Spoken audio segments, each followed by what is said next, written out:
Buenas chicos, vamos a comenzar y ahora vamos a explicar la continuidad. La continuidad la lleváis viendo desde segundo de la ESO y el concepto que vemos en segundo y repasamos en tercero queda bastante corto para cuarto de la ESO y ni que decir tiene para bachiller, ya que este tipo de ejercicios los veréis también en bachiller. Empezaréis con sencillos como los que vamos a ver en estos tutoriales y luego los haréis poco a poco más complejos.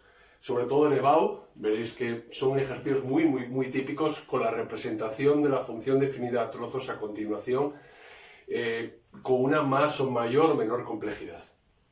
Bueno, recordad cuando una función era continua. Una función era continua cuando al escribirla, acordaros, yo no levantaba el bolígrafo del papel o en este caso el rotulador de esta pizarra blanca que tengo aquí. Es decir, todo el mundo sabe que viendo esta función, observándola, tiene varios puntos de discontinuidad. Uno de ellos sería el x igual a menos 1. Fijaros que aquí hay una asíntota vertical, aquí la función pega un salto. Luego otro salto aquí en x igual a menos 3. Fijaros que aquí hay un agujerito, la función la dibujo hasta ahí, sigue aquí y a continuación sigue hacia abajo decrecientemente, o de manera decreciente. Luego en este punto x igual a 2 observamos que hay otra discontinuidad. Es decir, puede haber varios tipos de discontinuidad, como vamos a ver ahora, pero que vosotros conozcáis hasta el momento, podríais decirme, sin ningún tipo de dificultad, que la función es discontinua en los siguientes valores de x. Menos 5, menos 3 y 2.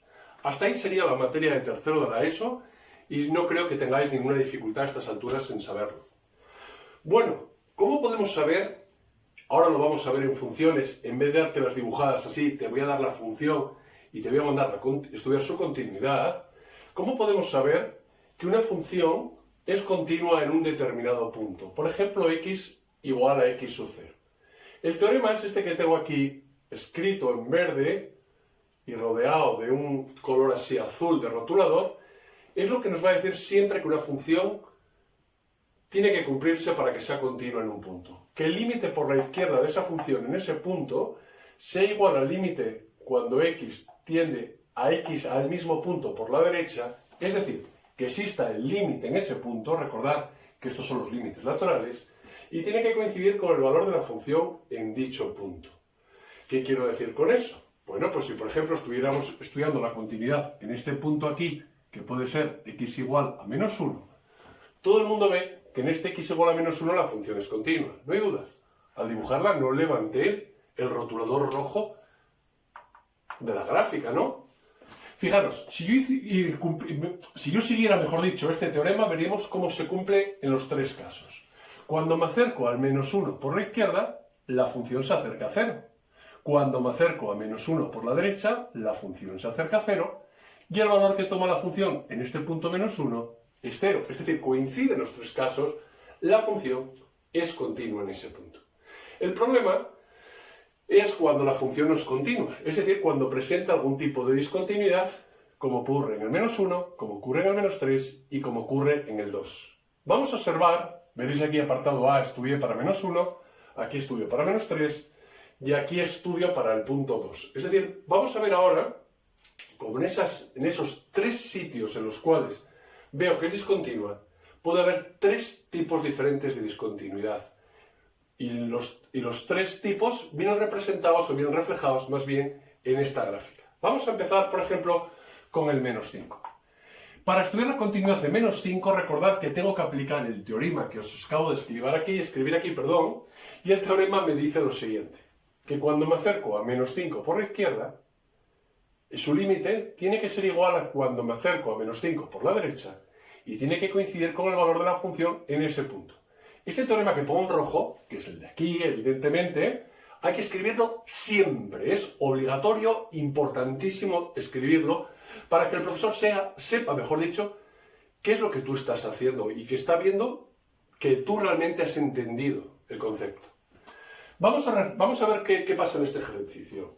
Cuando me acerco a menos 5 por la izquierda, nos fijamos que cuando me acerco a menos 5 por la izquierda, la función se me va hacia qué valor de y. Fijaros que coincide con la asíntota, se me va a más infinito.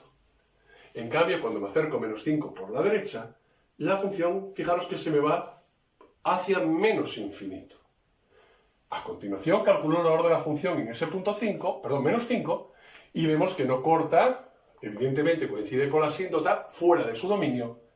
La función en este menos 5, lo puse aquí mal, no existe. ¿Coinciden los límites laterales? No. Es decir, no existe límite cuando x tiende a 5. Cuando eso ocurre, siempre que los límites laterales sean distintos, la función se dice que es discontinua inevitable. Muy importante. Y va a ser de salto infinito porque uno de los dos límites laterales, en este caso los dos, sale infinito. Con que hubiera salido uno de los dos, ya se diría que es discontinua, inevitable, de salto infinito. Primer tipo de discontinuidad. Vamos al segundo, vamos al punto menos 3 y vamos a estudiar otra vez lo mismo. El límite cuando x tiende a menos 3 por la izquierda tiene que ser igual al límite cuando me acerco a menos 3 por la derecha y el valor de la función en ese punto menos 3, a ver qué si pasa, a ver si coincide que los tres sean iguales. Si son los tres iguales, recordad que es continuo. Vamos a acercarnos a menos 3. Menos 3 está aquí. Cuando me acerco a menos 3 por la izquierda, la función hacia qué valor de y se me está acercando. Se me está acercando hacia y igual a 4. Fijaros que esta y de aquí es casi 4. Si me acerco ahora a menos 3 por la derecha, exactamente lo mismo. La función se acerca a 4. Fijaos que coinciden los límites laterales. Pero cuando calculo el valor de la función en el punto menos 3, aquí no sale 4, aquí no existe la función, está aquí abajo. Es decir, cuando me acerco, o cuando vale 3, menos 3, cuando vale menos 3, el valor de la función que toma en dicho punto es 0.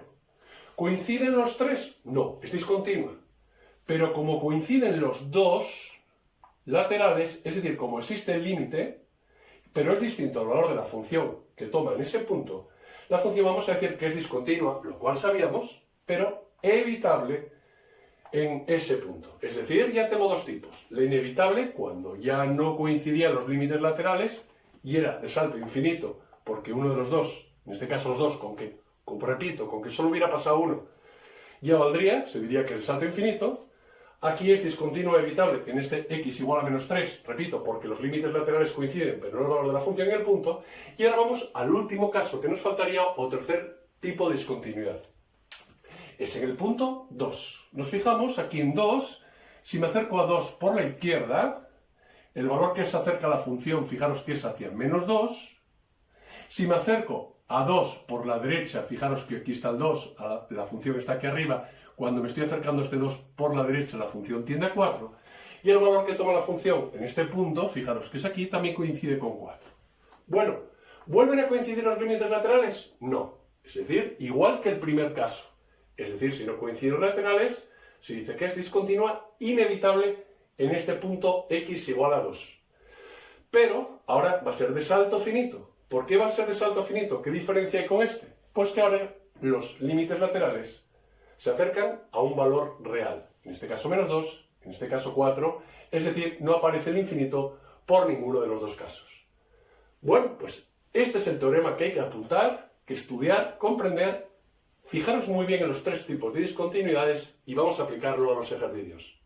Gracias, chicos.